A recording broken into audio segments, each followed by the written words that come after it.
Welcome back, guys. So in this video we will see what are the questions, thread related questions you might get in the interview, right? So we should know the basic concepts of all the topics, right?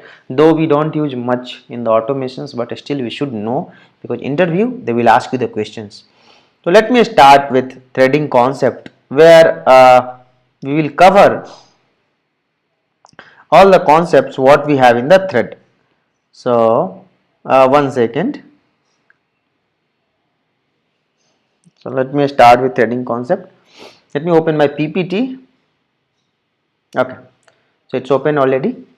Now let me go back there.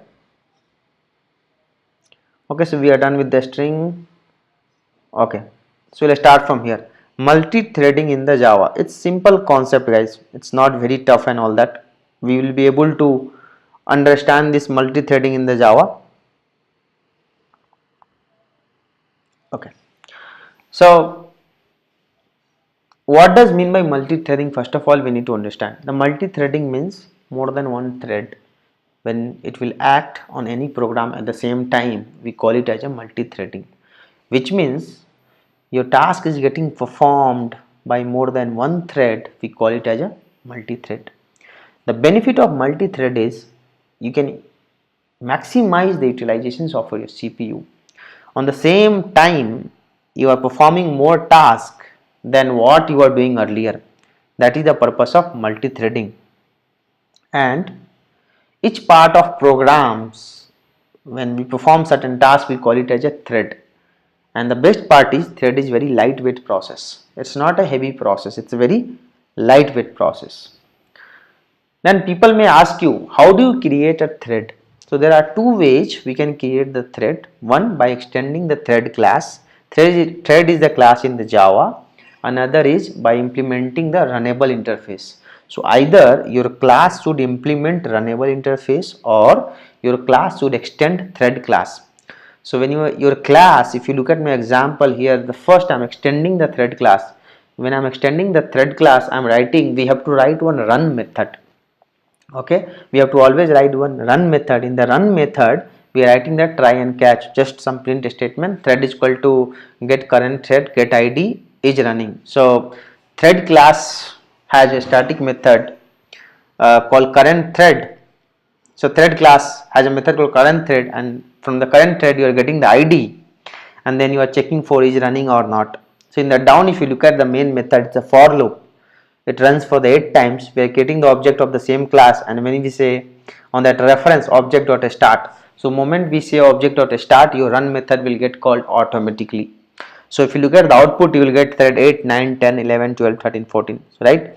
So this is the id of the thread which will get generated. Here we are not giving the id. Okay, it will get generated on runtime by the thread scheduler. Okay, so that's how you can create the thread. So when you run a loop, every time what happens is, your run method will get called and you will get this kind of output. So this is one way you can create the thread. Now the second way is by implementing the runnable interface. So when we implement runnable interface, the runnable interface has only run method, guys, right? So though we extend thread class, here we are extending thread class, the thread class internally implements runnable interface. That is the reason it has a run method, but thread has a start method. You can see that obj.start. Thread has a start method, whereas runnable has only run method. So when you are using runnable interface, you need to create again the object of thread class. The thread class internally will take the argument of runnable type. That is the reason if you look at in the Java main method, I am saying that thread object is equal to new thread. Inside that, I am making the object of class which is of type runnable. Why I am saying that this class is of type runnable? Why? Because if any class implements runnable interface, the class automatically becomes runnable type. Okay, automatically it becomes runnable type, otherwise you will not be able to implement. So this thread, it has two constructor, one default which we have seen earlier, and second one a constructor which takes an argument runnable type. And the moment we create the object of thread class, we have now method available start. So when I say obj.start, automatically your run method will get called. Now life cycle of thread is very important questions people will ask you. So thread has a life cycle. When I say life cycle means it has a new, runnable, running, blocked and terminated. So these are the cycle of the thread. So when any thread works, let's say when multiple thread works, right, every thread has a life cycle. Every thread has to be terminated at one point of time.